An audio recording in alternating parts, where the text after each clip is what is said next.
ચલો મિત્રો, આજે તમારા માટે લઈને આવ્યો છું હું સેન્સેક્સનો ચાર્ટ. બરાબર છે, આ છે એક દિવસનો ટાઈમ ફ્રેમ.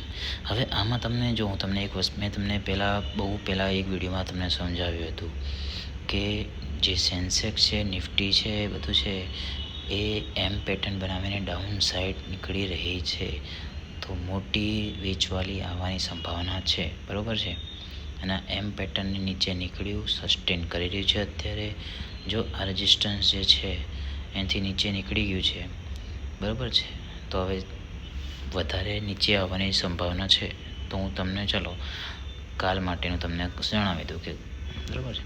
આ છે 5 મિનિટનો ચાર્ટ. હવે 5 મિનિટમાં તમને 3 લેવલ હું ટોટલ આપીશ. 3 વ્યૂ, મારા વ્યૂથી 3 વ્યૂ આપીશ. બરાબર છે.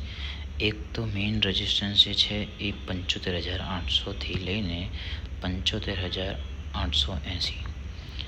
આ જે લેવલ તમને ઝોન બતાવી છે એ એકદમ સ્ટ્રોંગ ઝોન છે.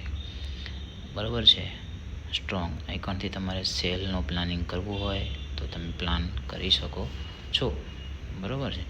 હવે તમને કહી દઉં કે જો આપણે વ્યૂ પ્રમાણે જોઈએ તો અહીંથી તમને મેં કહ્યું હતું કે ભાઈ એકાઉન્ટથી નીચે પડશે તો ટાર્ગેટ પણ તમને આપ્યા હતા. તો એવરેજ ઉપરથી નીચેની સાઈડ 700 પોઈન્ટ પડી ગયું સેન્સેક્સ. Expiry special 700 point. બરાબર છે. તો જુઓ તમને હું લેવલ બતાવી દઉં કાલ માટે. આ છે ચેનલ પેટર્ન. બરાબર છે.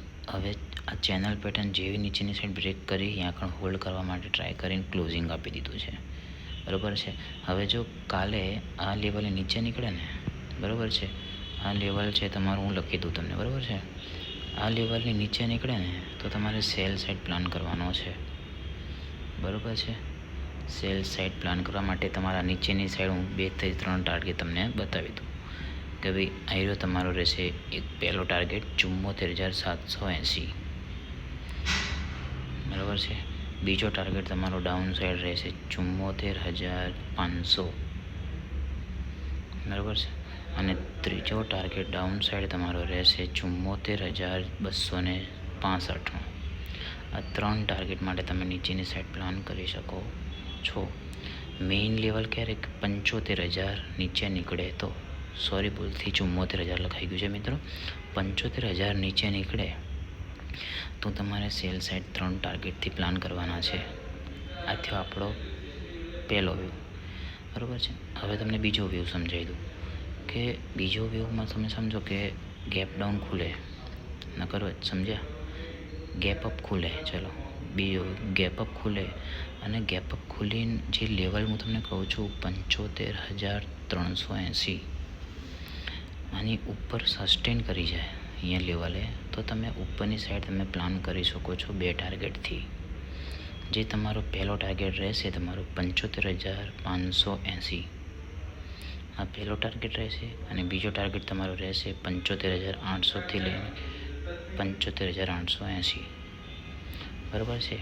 હવે તમને ત્રીજો વ્યૂ બતાવી દઉં કે ત્રીજો વ્યૂ કઈ રીતનું છે કે ગેપ અપ ખુલ્યું અને સસ્ટેન ના કર્યું આ લેવલે તો સેલ સાઈડ તમે પ્લાન કરી શકો છો. બરાબર છે. શું ગેપ અપ ખોલે અને જે લેવલ તમને બતાવ્યું અહીંયા આગળ સસ્ટેન ના કરે તો પછી ડાઉન સાઈડ નીકળે તો તમે સેલ સાઈડ પ્લાન કરી શકો છો. એમાં તમારો ટાર્ગેટ રહેશે તમારો નીચેની સાઈડ, આની નીચે, એટલે કે ગેપ અપ ખુલ્યું 75,380 આજુબાજુ હોલ્ડ કરવાની ટ્રાય કરે અને નીચે નીકળે તો સેલ સાઈડ તમારે 74,780, સોરી 75,480. આ 2 ટાર્ગેટ માટે તમે ડાઉન સાઈડ પ્લાન કરી શકો છો. બરાબર છે.